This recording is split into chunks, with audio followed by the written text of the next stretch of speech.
Alors, pour sortir de la descendance et pour ne plus être envoûtable, mangeable par le diable, par les sorciers, par les démons, il faut que tu désactives ton côté poussière, ton côté charnel. Tant que tu marcheras dans la chair, c'est-à-dire selon ton côté poussière, tu es vulnérable. C'est quoi les désirs de la chair? Je n'ai pas dit tant que tu marcheras dans ton corps physique, tu es vulnérable. Non, mais tant que tu vas suivre ce que ta chair te demande de faire. Et la Bible dans le livre d'Apocalypse nous dit ceci, que les désirs de la chair ou les œuvres de la chair, ce sont l'impudicité, c'est-à-dire les rapports sexuels en dehors du mariage, l'adultère. Donc quelqu'un, une fille qui n'est pas mariée, un homme qui n'est pas marié, qui ont des rapports, c'est-à-dire que c'est leur chair qui dit coucher ensemble, n'attendez pas le mariage, ayez des rapports. Quand tu te comportes comme ça, tu te comportes en mode poussière.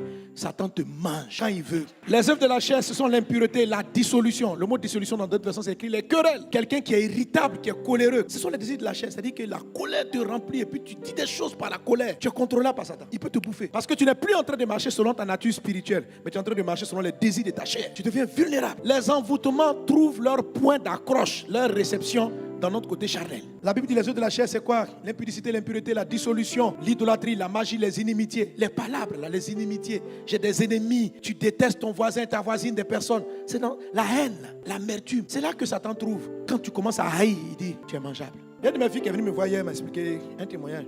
Elle m'a dit, mais papa, qu'est-ce que je dois faire? Alors, elle travaille dans une entreprise et elle avait des promotions. Dieu a commencé à la bénir. Et puis, une de ses collègues lui a dit récemment, elle est venue lui dire récemment que, ma soeur, je vais te demander pardon. Elle dit, mais pourquoi? Elle dit, moi et puis une autre de la même boîte, moi et puis l'autre là, nous sommes partis consulter un féticheur, un marabout. Mais c'est pas moi, la dame dit, c'est pas moi-même la chef, quoi, c'est mon ami là. On est parti la consulter pour qu'il fasse des incantations pour bloquer ton avancée. On a qu'à enlever ton étoile. Si on peut te renvoyer même, tout ça. Donc, les deux sont partis voir le féticheur ou la féticheuse. On leur a donné des œufs à casser sur le carrefour, tout ça. Et les deux sont partis faire ça. Mais celle qui est venue lui parler dit, elle n'était pas trop active. Sa camarade l'a entraînée. Mais qu'elle regrette. Et qu'elle est venue dire à sa soeur, vraiment, j'ai fait des choses contre toi avec une telle. Je ne voulais pas faire ça. Vraiment, je viens te demander pardon. Mais on est parti voir un féticheur ou une féticheuse là contre toi. Donc, ma fille a dit, ah bon? Et elle ne sait plus comment prier. Si elle doit lire, en tout cas, elle s'est embrouillée. Et puis donc, heureusement qu'elle a eu la sagesse de me poser la question. Et lui, tu veux savoir, même celle qui est venue te parler n'est pas ton amie.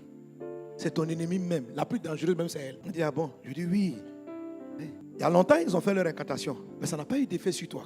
Ça n'a pas eu d'effet. Parce que ma fille là, me dit, mais effectivement, quand elle décrit la période qu'ils ont fait, je me sentis bizarre. Je me levais, je sentais des trucs. Donc, je priais. Je dis, tu vois, mais ils n'ont rien pu faire. Tu n'as pas perdu ton travail. Tout va bien. Bien au contraire, même tu as eu de la promotion. Elle dit, oui.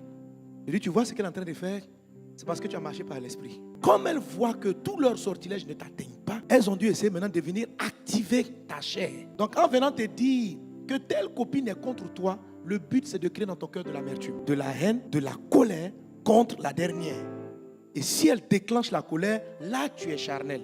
Là, tu rentres dans leur possibilité d'envoûtement. Aucun envoûtement ne peut t'atteindre quand il n'y a pas de haine en toi. Aucun envoûtement ne peut t'atteindre quand tu n'es pas amer. Aucun envoûtement ne peut t'atteindre quand tu te confies à Dieu. La colère, ce sont les œuvres de la chair. La haine, ce sont les œuvres de la chair. Mentir, ce sont les œuvres de la chair. Ce sont des choses comme ça qui vous rendent vulnérables. Et l'ennemi va tout faire pour vous envoyer dans un secteur où il peut vous atteindre. Il va te faire haïr. Il va t'envoyer pour te dire, voilà ce que les gens disent de toi. Mais s'ils étaient forts, ils t'auraient tué.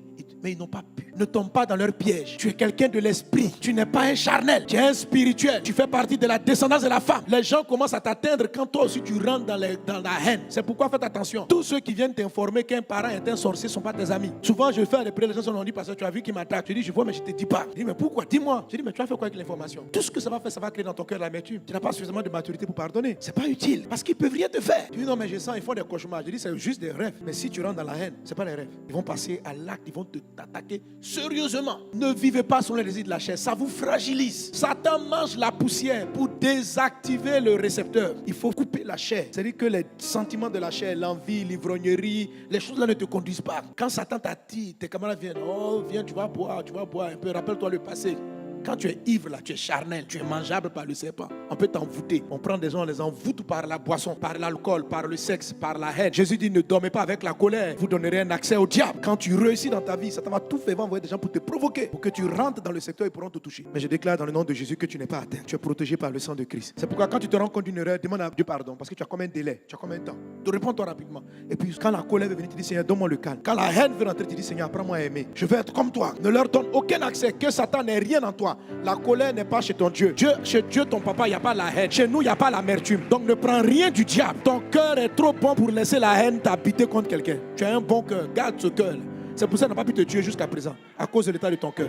Ne leur donne pas ces privilèges de laisser une place au diable dans ton cœur. Un bon cœur. Il n'y a pas de place pour la haine en toi. Il n'y a pas de place pour l'amertume. Si c'est arrivé, chasse ça rapidement pour dire je ne suis pas comme ça. Je ne sais pas mentir, je ne sais pas parler, je ne sais pas faire ça. Pourquoi vous voulez m'amener là où je ne suis pas? Sois comme Dieu t'a fait et ne deviens pas ce que les gens veulent que tu deviennes. Alléluia. Quelqu'un donne un bon amen.